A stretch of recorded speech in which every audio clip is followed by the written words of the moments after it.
Good morning student. कल हमने शुरू किया था परमुटेशन की फर्स्ट टाइप हमने करी थी। आज हम सेकंड टाइप करेंगे, जो हमारे पास practical problems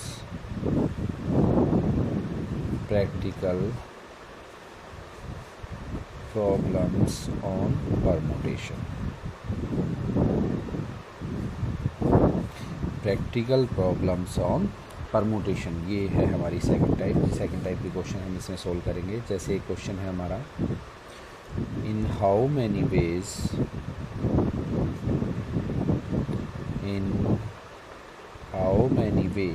three different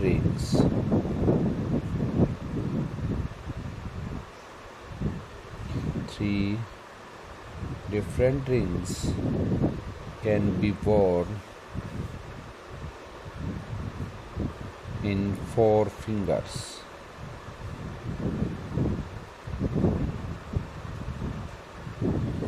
with at most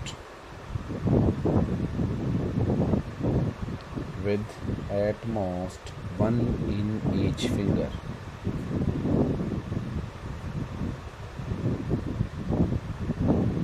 ये क्वेश्चन है हमारे पास कि आपके पास 3 अलग अलग तरह की रिंग हैं, तो उनको आप 4 फिंगर्स में कैसे पहना सकते हैं, जिसमें से ज़्यादा एक फिंगर में कितनी आपकी रिंग्स होगी, सिर्फ एक।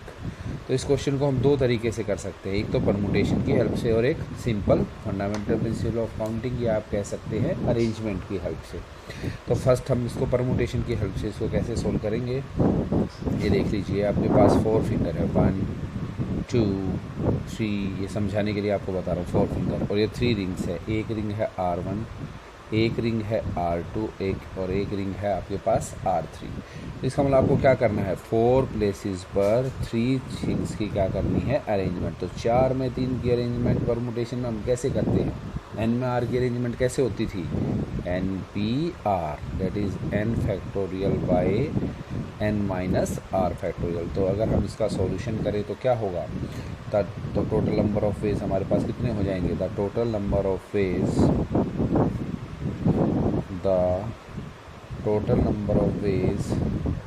is same as the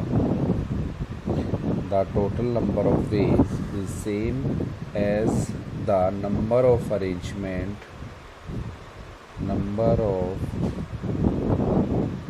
arrangement of 4 fingers taking 3 at a time। तो 4 फिंगर्स में से हमने ये मान लीजिए कि 3 की अरेंजमेंट करनी है, मीन्स उसमें एक आपकी खाली रह जाएगी। तो रिक्वायर्ड नंबर ऑफ वेज आपके पास आगे, सो रिक्वायर्ड नंबर ऑफ वेज, तो 4 में आपको 3 की अरेंजमेंट करनी है, तो कैसे होगी, 4p3, that is 4 factorial by 4 minus 3 factorial, that is 4 factorial bye 1 factorial, that is 4 factorial, और 4 फैक्टोरियल की वैल्यू कितनी होगी आपके पास, 24। सेकंड टाइप से देखिए हम इसको अरेंजमेंट से कैसे कर सकते हैं। अरेंजमेंट से अगर मैं आपको समझाऊं, ये आपकी 4 फिंगर्स हैं, और ये आपकी रिंग R1 है, ये आपकी रिंग R2 है, ये आपकी रिंग R3 है। तो हम एक एक करके अरेंज करेंगे। जब R1 फिंगर को आप लेके चले तो उसको आप फर्स्ट फिंगर में भी पहना सकते हैं, सेकंड फिंगर में भी, थर्ड फिंगर में भी, और फोर्थ फिंगर में भी। तो R1 के लिए कितनी चॉइसेस हैं, R1 के लिए चॉइसेस हुई आपकी 4। अब जब आपने R1 को किसी एक उंगली में तो पहना दिया है, मान लीजिए उसको इस उंगली में R1 आपकी आ गई है, फिर हम R2 को लेके चलेंगे। R2 के लिए कितनी चॉइसेस बची हमारे पास, 3। मान लीजिए R2 को आपने इस उंगली में पहना दिया, किसी एक में तो पहनाया है। अब R3 के लिए कितनी चॉइसेस बची, 2। तो fundamental principle of counting, total number of veg कितने आए, 4 3 जा 12, 12 2 जा 24। और एक्सप्लेनेशन में भी आपने इसी तरह से लिखना है, कैसे, late R1 R2 R3 be 3 rings since R1 can be put in any of the 4 fingers, so there are 4 ways in which R1 can be worn. Now R2 can be worn in any one of the remaining 3 fingers in 3 ways. In the remaining 2 finger ring, R3 can be worn in 2 ways. So by the fundamental principle of counting, the total number of ways in which 3 different rings can be worn in 4 fingers is 4 multiplied by 3 multiplied by 2, that is 24. देखिए मैं लिख भी देता हूँ आपको एक question के लिए. Let R1, R2, R3 be 3 rings. आपको ऐसे ही एक्सप्लेन करना है. be 3 rings since R1 can be put in any one of the following, any one of the 4 fingers. So there are 4 ways. So there are 4 ways in which R1 can be worn. तो R1 कितने तरीके से पहनाई जा सकती है? 4 veg से. Now ring R2 can be worn in any one of the following, any one of the remaining 3 fingers in 3 ways. And similarly, now ring R3 can be worn in remaining 2 fingers in 2 ways. So by fundamental principle of counting, total number of ways हमारे पास आ गए 4 into 3 into 2, that is 24 ways. तो इस तरह से आप इसके एक्सप्लेनेशन लिख सकते हैं. एक और क्वेश्चन देख लीजिए. हम दोनों टाइप से करेंगे, जो आपको अच्छा लगे उस तरह से आप इन क्वेश्चनों को सॉल्व कर सकते हैं. जैसे एक और क्वेश्चन है हमारे पास, second question. 7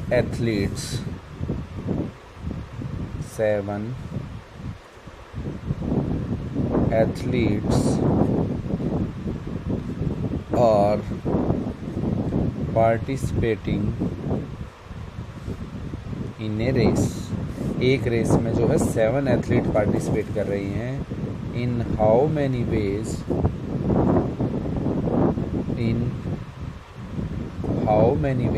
can the first 3 prizes be won? Can the first 3 prizes be won? भाई 7 एथलीट हैं जिन्होंने पार्टिसिपेट किया है, तो फर्स्ट 3 प्राइज़, एक हम फर्स्ट निकालते हैं, एक सेकंड और एक थर्ड, तो कितने वे से हमारे वो प्राइजेस आ सकते हैं. तो इसको भी हम फर्स्ट मेथड तो हम करेंगे परमुटेशन के मेथड से, और सेकंड मेथड हम करेंगे फंडामेंटल प्रिंसिपल ऑफ काउंटिंग के मेथड से. अब आप देख लीजिए, अब एक एक्चुअल में आपको क्या करना है, 7 एथलीट्स हैं और उनको कितने प्राइजेस देने हैं हमने? 3. इसका मतलब 7 चीज़ों में से कितनों की अरेंजमेंट करनी है? 3 की. और वो कितने में से हो सकती है हमारी? जैसे एन में आर की अरेंजमेंट कैसे होती है? NPR. तो 7 में 3 की अरेंजमेंट कैसे होगी? 7P3. तो फर्स्ट में हम लिखेंगे the total number of veg in which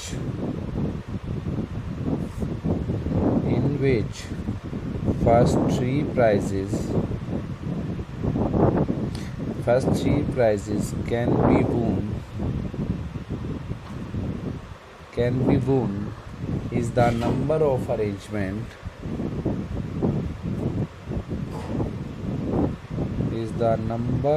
arrangements of 7 different things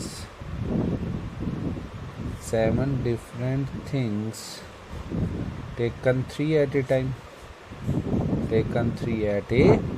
इसका मतलब 7 डिफरेंट थिंग्स में से 3 को आपने क्या अरेंज करना है? Arrange. So required number of ways हमारे पास आ गए 7v3, that is 7 factorial by 7 minus 3 factorial, 7 into 6 into 5 into 4 factorial by 4 factorial, which gives answer 210 ways से हम 7 जो एथलीट हैं, 7 जो एथलीट हैं, उनमें से उनको हम 3 प्राइजेस दे सकते हैं। दूसरा जो सेकंड मेथड है वो हम करेंगे फंडामेंटल प्रिंसिपल ऑफ काउंटिंग की हेल्प से। तो फंडामेंटल प्रिंसिपल ऑफ काउंटिंग की हेल्प से हम क्या करेंगे, हम फर्स्ट प्राइज़ लेके चलेंगे। फर्स्ट प्राइज़ कितने बच्चों को दिया जा सकता है, 7 में से किसी भी बच्चे को।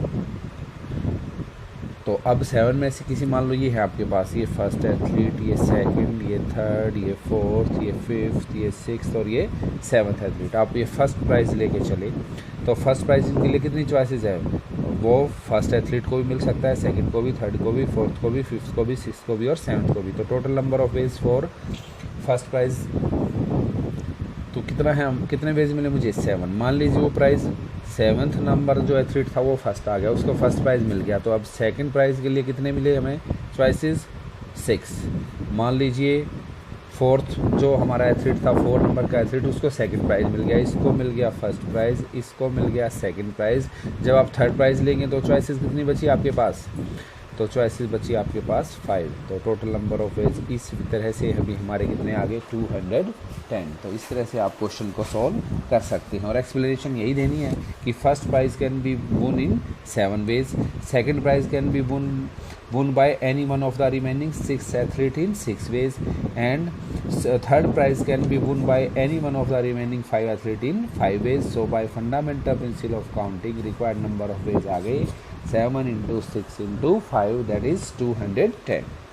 तो इस तरह से आप चाहें तो इसको परमुटेशन की हेल्प से सोल्व कर सकते हैं और चाहें तो इन क्वेश्चनों को आप फंडामेंटल प्रिंसिपल ऑफ काउंटिंग की हेल्प से भी इजीली सॉल्व कर सकते हैं। अब जैसे एक और क्वेश्चन देख लीजिए, 3 men, थर्ड क्वेश्चन है आपका, 3 men have 4 coats, 5 waistcoats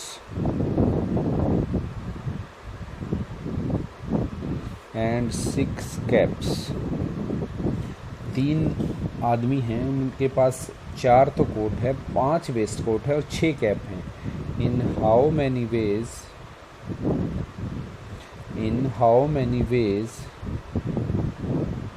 can they wear them?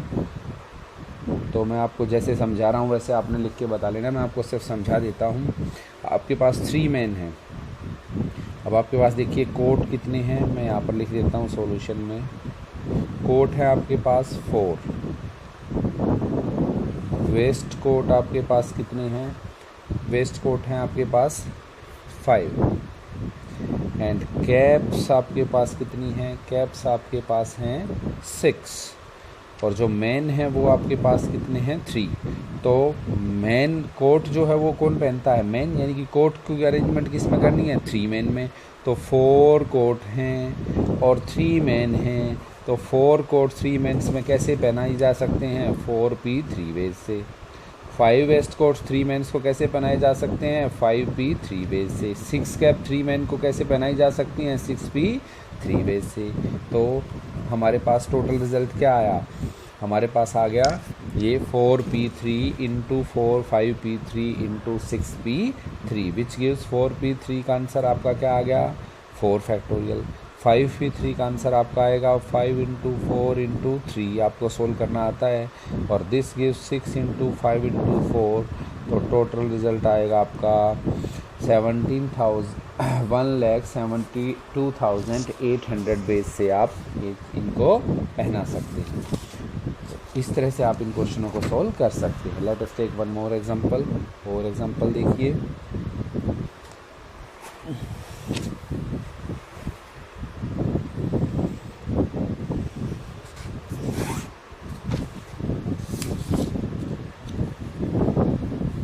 जैसे आएगा, how many 4 letter words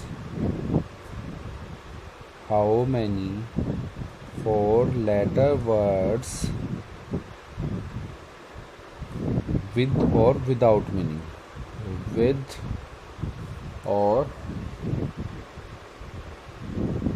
without meaning can be formed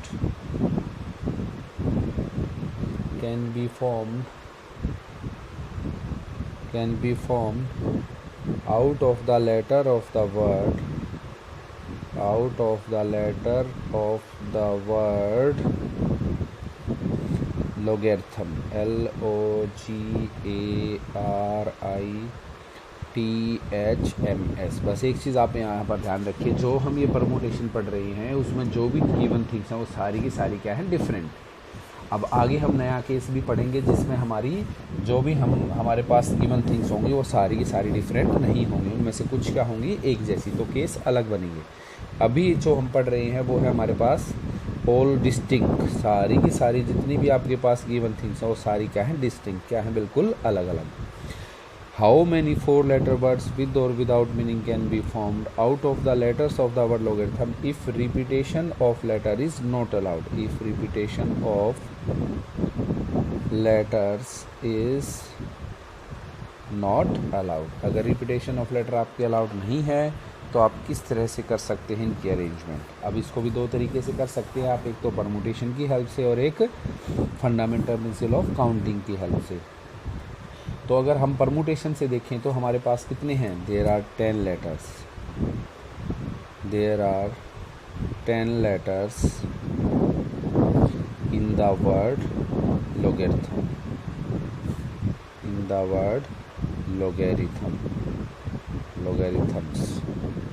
तो logarithms में हमारे कितने वर्ड्स हैं, 10। So the number of 4 letter word कैसे बनेंगे, तो 10 में से 4 की arrangement. So the number of 4 letters word is equal to क्या हो जाएगा, number of arrangement of 10 letters taken 4 at a time, that is ये हो जाएगा 10p4, that is 10 factorial by 10 minus 4 factorial, which gives the answer 5040। तो total result आपका क्या आएगा, वो आपका रिजल्ट आएगा 5040। अब इसको अगर आप second method fundamental principle of counting से करना चाहते हैं तो आपने क्या किया, वो क्या कह रहा है कि 10 में से कितने लेटर लेके चलने हैं आपको, 4। तो 4 लेटर्स का एक वर्ड बनाना है आपने, तो ये 4 लेटर्स का वर्ड आपने बनाना है। अब उसने क्या कहा, repetition of digit is not allowed. तो जब यहाँ पर वर्ड बनाएंगे तो यहाँ के लिए चॉइसेस कितनी होंगी, 10। अब 10 लेटर्स में से आपने कोई एक लेटर ले लिया है, उसका इस्तेमाल आप दोबारा नहीं कर सकते क्योंकि repetition of letter is not allowed. तो इसके लिए चॉइसेस कितनी होंगी, 9। इसके लिए चॉइसेस कितनी होंगी, 8। और इसके लिए चॉइसेस कितनी होंगी, 7। तो bye fundamental principle of counting भी आपका रिजल्ट कितना आएगा, 5040। तो इस तरह से आप अपने क्वेश्चन को सॉल्व कर सकते हैं। अब एक और क्वेश्चन देख लीजिए, इन हाउ मैनी वेज